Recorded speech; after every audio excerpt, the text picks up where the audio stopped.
ကျွန်တော်ရဲ့မင်္ဂလာဆောင်လေးမှာပဲရှေ့ကိုတိုးလာတဲ့အမေရင်းကိုကျွန်တော်အားပြင်းပြင်းနဲ့တိုးထုတ်ပစ်ခဲ့ပါတယ်ပြီးတော့လာရောက်ကြတဲ့ဆွေမျိုးမိတ်ဆွေအပေါင်းအသင်းအားလုံးရဲ့ရှေ့မှောက်မှာပဲကျွန်တော်ရဲ့မွေးမိခင်မဟုတ်တဲ့မိထွေးရဲ့ခြေဝါးနားမှာကျွန်တော်တူးထောက်ချလိုက်ပြီးတခန်းလုံးကလူတွေကိုတုံလုံးချောက်ချသွားစေမယ့်ဆုံးဖြတ်ချက်တစ်ခုကိုချပြလိုက်ပါတော့တယ်ကျွန်တော်ရဲ့အမေရင်းဟာအိမ်မှာရှိတဲ့စုဆောင်ထားသမျှပတ်စံတွေကိုအကုန်ယူပြီးနေကယောက်ျားတစ်ယောက်နဲ့နောက်ကိုလိုက်ပြေးသွားခဲ့ပါတယ်အဲ့ဒီတုန်းကအဖေဟာကျွန်တော်ကိုရင်ခွင်ထဲပိုက်ပြီးယထာဘူတာယုံထိလိုက်ရှာခဲ့ပေမဲ့နင်းမုန်တိုင်းတွေကြားထဲမှာဝေးလွင်ပြောက်ကွယ်သွားတဲ့ယထာကြီးကိုပဲနေကြည့်ကြံခဲ့ရရှာတယ်အဲ့ဒီအချိန်ကစလို့အဖေဟာဖနက်ပြင်းနဲ့အလုံးလုံးညဘက်ဆိုရင်တော့အဝိရှော်ထမင်းဟင်းချက်ပြီးကျွန်တော်ကိုပြုစုဆောင်ရှောက်ခဲ့ပါတယ်ကျွန်တော်ဟာအဖေရဲ့ဖနက်ပြင်းနဲ့တစ်တာအဟောင်းကြီးပေါ်မှာမှောက်ပြီးအင်စာတွေအမြဲလုပ်ခဲ့ရတယ်အဖေကကျွန်တော်ကိုအမြဲပြောလေးရှိပါတယ်တားရီတို့တွေပတ်စံစုမိလို့ပြည့်စုံသွားရင်တားကိုနေအောင်ချီကောင်းကောင်းရတဲ့လာတာဆောင်ပါတယ်အင်ကြီးအိမ်ကောင်းထဲမှာထားမှလည်းကျွန်တော်အသက်9နှစ်အရွယ်မှာတော့အဖေဟာအန်တီလင်လင်ကွေးလန်နဲ့တီကျွမ်းခဲ့ပါတယ်သူမဟာရုပ်ရည်တာမှန်ပဲရှိပြီးလက်တွေမှာလည်းနှစ်ရှည်လာများအလုပ်ကျန်းလုပ်ထားလို့အသားမတွေတက်နေခဲ့တာပါစကားပြောရင်လည်းပွင့်လင်းပြီးရိုးသားလုံးသူတယောက်ပေါ်ပထမဆုံးအကြိမ်တွေ့ဆုံတော့ကသူမဟာကျွန်တော်ကိုချော့ဖို့အယုတ်တွေဝယ်မပေးခဲ့ပါဘူးဒါပေမဲ့သူမဟာကျွန်တော်ရှိမှစောင့်ကြောက်ထိုင်ချပြီးကျွန်တော်ရဲ့ပေါက်ပြဲနေတဲ့ဖနက်အောက်ခြေကိုတိတိကျကျလေးဖာထေးပေးခဲ့ပါတယ်အဲ့ဒီနောက်မှာတော့ကျွန်တော်တို့3ယောက်ဟာမိသားစုလေးတစ်ခုအဖြစ်ပေါင်းစည်းပြီးဖနက်ပြင်းတဲ့ဆိုင်ငံတတိလေးတစ်ခုငှားဖွင့်ခဲ့ကြပါတယ်ကျွန်တော်တို့ရဲ့ဒုက္ခဆင်းရဲတဲ့နေ့ရက်တွေပြီးဆုံးတော့မယ်လို့ထင်မှတ်ခဲ့ပေမဲ့တိုင်လေးနည်းနည်းအဆင်ပြေခါစားမှာပဲအဖေဟာဆိုင်အတွက်ပစ္စည်းသွင်းမဲ့ဆေးရန်ငွေတွေကိုယူပြီးတခြားမိမတစ်ယောက်နဲ့တညထဲမှာပဲထွက်ပြေးသွားခဲ့ပြန်တယ်နောက်တစ်နေ့မှာတော့အကျွေးရှင်တွေဟာဆိုင်ရှိမှာဝိုင်းအောင်ပြီးပတ်စံတောင်းကြပါတော့တယ်ပတ်ဝန်းကျင်ကအိမ်နီးနားချင်းတွေကလည်းအန်တီလင်ကိုပဲလက်ညှိုးထိုးပြီးအဖြစ်တင်ကြတယ်သူမကြောင့်အားလုံးဒုက္ခရောက်ရတာဆိုပြီးတော့ပေါ့ဒါပေမဲ့သူမဟာဘာတစ်ခုမှပြန်မပြောဘဲဖနက်ပြင်းတဲ့ကိရိယာတွေအားလုံးကိုရောင်းချပြီးအကျွေးတွေကိုဆက်ပေးခဲ့ပါတယ်ပြီးတော့ကျွန်တော်လက်ကိုဆွဲပြီးပျက်စီးယိုယွင်းနေတဲ့ဝင်းချန်တွေကအခန်းငယ်လေးတစ်ခုစီကိုပြောင်းရွှေ့ခဲ့ကြတယ်အဲ့ဒီညမှာကျွန်တော်ဟာအခန်းထောင်လေးမှာတက်ပြီးကြောက်ကြောက်လန့်လန့်နဲ့လေတံတိုးတိုးလေးမေးခဲ့မိတယ်အန်တီကကျွန်တော်ကိုပြစ်သွားဦးမှလားဟင်းလို့အန်တီလင်ဟာကျွန်တော်ခေါင်းကိ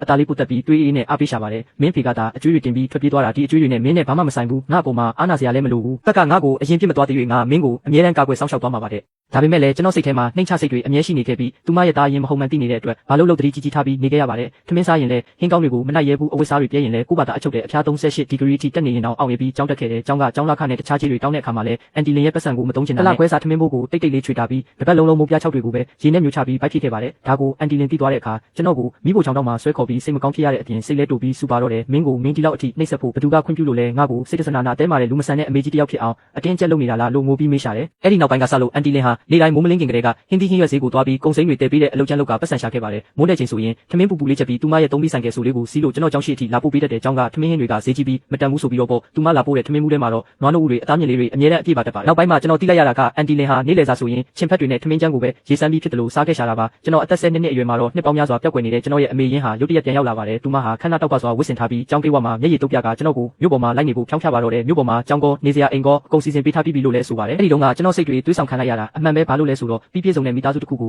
ုကျွန်တော်အမြဲတမ်းတက်ခဲ့တယ်လို့ဆင်းရဲမွဲတွေတဲ့ဘဝကနေလည်းရုံထွက်ချင်ခဲ့လို့ပါအန်တီလင်ဟာကျွန်တော်ကိုမတားဆီးခဲ့ပါဘူးသူမဟာတင်းစီပေးထားတဲ့အဝတ်စားတွေကိုတကားဝမှာချပေးရင်တွားချင်ရင်လည်းတွားပါသားရဲ့ငါကြောင့်တားရဲ့အနာဂတ်လမ်းကြောင်းကိုမပိတ်ပင်ပါစေနဲ့လို့ပဲလွှတ်ပေးခဲ့ပါတယ်ကျွန်တော်ဟာအမေရင်းနဲ့အတူမြို့ပေါ်ကိုလိုက်သွားခဲ့ပါတယ်ဒါပေမဲ့နောက်တစ်နေ့မှာပဲအမေရင်းနဲ့ပထွေးဖြစ်သူတို့ရန်ဖြစ်နေတဲ့စကားတန်ကိုမတော်တဆကြားလိုက်ရတယ်အမှန်တော့သူတို့နှစ်ယောက်ဟာစီးပွားရေးလုပ်ရင်းအကျွေးတွေတင်နေကြတာပါကျွန်တော်ရဲ့အဖွားဖြစ်သူခြံထားခဲ့တဲ့အိမ်ဟောင်းလေးကိုအစိုးရကသိမ်းတဲ့အခါရော်ချင်းငွေအများကြီးရမယ်ဆိုတာကိုကြားလို့ကျွန်တော်ကိုလိန်ညာပြီးလက်မှတ်ထိုးခိုင်းကအိမ်ပိုင်ဆိုင်မှုကိုလွှဲပြောင်းယူပြီးရော်ချင်းငွေတွေကိုအပိုင်စီးဖို့ပြန်လာခေါ်ကြတာဖြစ်နေပါတယ်ကျွန်တော်ကပြက်ပြက်တသားညှင်းဆန်တဲ့အခါမှာတော့အမေရင်းဟာချက်ချင်းမျက်နှာပြတ်သွားပြီးကျွန်တော်ကိုကျေးဇူးကမ်းတဲ့ကောင်လို့ဆဲဆိုတဲ့အပြင်အခန်းထဲမှာပါတော့ပိတ်ထားခဲ့ပါတယ်ညတကောင်မှာကျွန်တော်ဟာတော့ကိုတိတ်တိတ်လေးဖွင့်ပြီးထွက်ပြေးခဲ့ရတယ်ကျွန်တော်ကိုပေါ်မှာပတ်စံ30ချက်ကျော်ပဲကျန်ပါတော့မိုးလင်းခါနီး9နာရီလောက်မှာလမ်းပြောင်းနေတဲ့ကျွန်တော်ဟာအန်တီလင်ရဲ့ဖုန်းကိုငိုရှိုက်ရင်းလှမ်းခေါ်မိပါတယ်မိမိကျွန်တော်အိမ်ပြန်ချင်းပြီးလို့အန်တီလင်ဟာတညလုံးလူတကာစီကနေလမ်းစေးလိုက်ငါပြီးကားစီလို့ကျွန်တော်စီကိုချက်ချင်းပြေးလာခဲ့ရှာတယ်ကားပေါ်ကဆင်းဆင်းချင်းတူးတွေကွဲပြီးဘောင်းဒီမှာရွှွတွေပြေးပွားနေတဲ့ကျွန်တော်ကိုမြင်တဲ့အခါသူမဟာဘာမှထပ်မမေးတော့ပဲကျွန်တော်ကိုရင်ဝင်ထဲထည့်ပြီးအားရပါရဖတ်ထားပါတော့တယ်ပြန်လာရင်ရပါပြီသားရဲ့ပြန်လာရင်ရပါပြီတဲ့မေရင်းဟာဘူတာယုံထိလိုက်လာပြီးကျွန်တော်ကိုတားစီကရဲတိုင်မယ်လို့ချင်းချောက်ပါသေးတယ်အန်တီလင်မှာကလေးကိုခေါ်သွားပိုင်ခွင့်မရှိဘူးလို့အော်ဟစ်နေခဲ့တယ်အမြဲတမ်းနူးညံ့ပြီးတီးခံတတ်တဲ့အန်တီလင်ဟာအဲ့ဒီနေ့မှာတော့ပထမဆုံးအကြိမ်ပြက်ပြက်တသားနဲ့မမထန်ထန်တုတ်ပြန်ခဲ့ပါတယ်သူမဟာနှစ်ပေါင်းများစွာတင်စီထားတဲ့မွေးစားဆောက်ရှောက်ခွင့်အထောက်အထားတွေကိုထုတ်ပြပြီးရှင်ကမွေးခဲ့တာမှန်ပေမဲ့ရှင်အတွက်တော့သူဟာပတ်စံရှာတဲ့ကရိယာတက်တက်ပဲမဟုတ်လားငါဟာသူ့ရဲ့အမေရင်းမဟုတ်ပေမဲ့ဘသူပဲဖြစ်ဖြစ်သူ့ကိုလှည့်စားပြီးနာကျင်အောင်လုပ်မယ်ဆိုရင်တော့ငါရဲ့အသက်နဲ့လဲပြီးဘယ်တော့မှအလျှော့ပေးမှာမဟုတ်ဘူးလို့အော်ပြစ်လိုက်တယ်အဲ့ဒီနေ့ကစလို့ကျွန်တော်ဟာသူမကိုအန်တီလို့မခေါ်တော့ပဲနှုတ်ကနေမေမေလို့ပဲတဖွာဖွာခေါ်ပါတော့တယ်အထက်တန်းကျောင်းရောက်တဲ့အခါအိမ်တွင်းဝင်ထုတ်ဝင်ပိုးတွေကိုရှော့ချချင်တာနဲ့ကျွန်တော်ဟာအန်တီလင်ကိုဖုံးကွယ်ပြီးစောက်လုပ်ရေးလုပ်ငန်းခွင်မှာအလုပ်ကျန်းသွားလုပ်ခဲ့ပါတယ်ဒါကိုသိသွားတဲ့အန်တီလင်ဟာ4နာရီကြာကားစီးပြီးလုပ်ငန်းခွင်ထိလိုက်လာကကျွန်တော်လက်ကိုဆွဲပြီးခေါ်ထုတ်သွားခဲ့တယ်ပြီးတော့မင်းအေးအေးဆေးဆေးစာပဲဖတ်စမ်းပါကုန်ကြစည်တွေကိုငါအကုန်စိုက်ထုတ်ပေးမယ်စရင်လဲတိတိကျကျမှတ်ထားတယ်နောက်ကြရင်အရင်ကအတူကောငါကိုပြန်ဆက်ရမယ်ငါကိုအိုစာမင်းစာလုပ်ကြွေးရလို့ပဲတတ်မှတ်လိုက်လို့ငိုပြီးပြောရှာပါတယ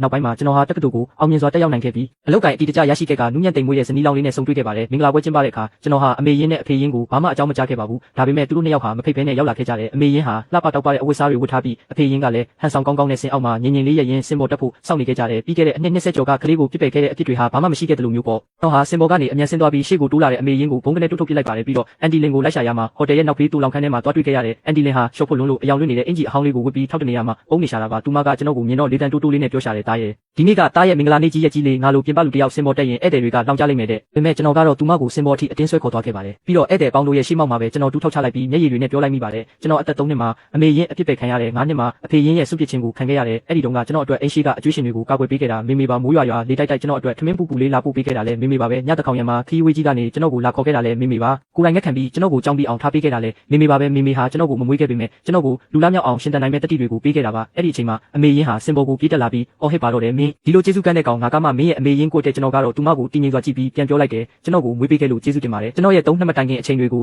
အတူဖြတ်တန်းပေးခဲ့လို့လဲကျေးဇူးတင်ပါတယ်ဒါပေမဲ့ကျွန်တော်အသက်9နှစ်ကနေ25နှစ်အထိကျွန်တော်အတွက်လေတံမိုးတံတွေကိုခံပြီးမိသားစုတစ်ခုကိုတိစောက်ပေးခဲ့တာကတော့ဒီကမေမေပဲဖြစ်ပါတယ်သူမမရှိရင်ဒီနေ့ကျွန်တော်ရှိလာမှာမဟုတ်ဘူးဒီနေ့မင်္ဂလာဆောင်ပြင်ကျွန်တော်မှာအားလုံးကိုပြောပြစရာတစ်ခုရှိပါသေးတယ်ကျွန်တော်အသက်ဝယ်ထားတဲ့မင်္ဂလာအိမ်တစ်ကြီးရဲ့အိမ်ပိုင်ဆိုင်မှုစာချုပ်ပေါ်မှာမွေးစားအမေဖြစ်သူတယောက်တည်းရဲ့နာမည်ကိုပဲရေးသွင်းထားပါတယ်သူမဟာကျွန်တော်ကိုအနှစ်20ကျော်စောင့်ရှောက်ခဲ့ပြီးနောင်ကျန်တဲ့ဘဝတစ်လျှောက်လုံးမှာတော့ကျွန်တော်ကပဲသူမကိုတည်တည်ချာချာပြုစုစောင့်ရှောက်သွားမှာပါလို့အန်တီလင်ဟာတူးထောက်နေတဲ့ကျွန်တော်ကိုဖက်ပြီးတကိုယ်လုံးတုံရင်အောင်ငိုရှိုက်ရင်းမေမေအင်ကြီးတွေမလိုချင်ပါဘူးတားရဲ့မေမေကတားရဲ့ဘဝလေးအေးချမ်းချမ်းနဲ့ဒုက္ခရယုံလေးပဲလိုချင်တာပါလို့တစ်ဖောက်ခွပြောနေရှာတယ်ကျွန်တော်ကတော့သူမရဲ့ကြောပြင်ကိုတတလေးပုတ်တက်ပေးရင်ပြန်ပြောလိုက်ပါတယ်အဲ့ဒီတုန်းကမေမေပြောခဲ့တယ်မဟုတ်လားကြားစီအားလုံးကိုအရင်ကောအတိုးကောပြန်ဆက်ရမယ်ဆိုတာဒီအိမ်တကြီးကတော့အရင်ဖြစ်ပြီးကျွန်တော်ရဲ့ဘဝတစ်လျှောက်လုံးပြုစုစောင့်ရှောက်သွားမှာကတော့အတိုးဖြစ်ပါတယ်မေမေလို့မင်္ဂလာပွဲပြီးဆုံးတဲ့အခါမှာတော့ကျွန်တော်ဟာအန်တီလင်ကိုနေအောင်ကြီးကောင်းကောင်းရပြီးကျယ်ဝန်းလာတဲ့အိမ်တကြီးစီကိုခေါ်ဆောင်သွားခဲ့ပါတယ်အဲ့ဒီအိမ်ကြီးရဲ့လာတာဆောင်ကြီးဟာကျွန်တော်ငယ်တုန်းကအဖေကတိပေးခဲ့ဘူးတဲ့လင်းထိန်နေတဲ့အိမ်ကြီးအတိုင်းပါပဲဒါပေမဲ့ဒီအိမ်ကြီးထဲမှာကျွန်တော်နဲ့အတူအေးတူပူမြနေထိုင်သွားမှာကတော့သူကနေကတိတွေအလွယ်တကူပေးပြီးလမ်းခုလက်မှာပြစ်ချသွားခဲ့တဲ့သူမဟုတ်ပဲဘယ်တော့မှစကားအလှတွေမပြောခဲ့ပေမဲ့အနှစ်20ကျော်လုံးကျွန်တော်ပေါ်တစ္ဆာရှိရှိနဲ့မခွဲမခွာပဲချစ်ပေးခဲ့တဲ့ကျွန်တော်ရဲ့မေမေအန်တီလင်ပဲဖြစ်ပါတော့တယ်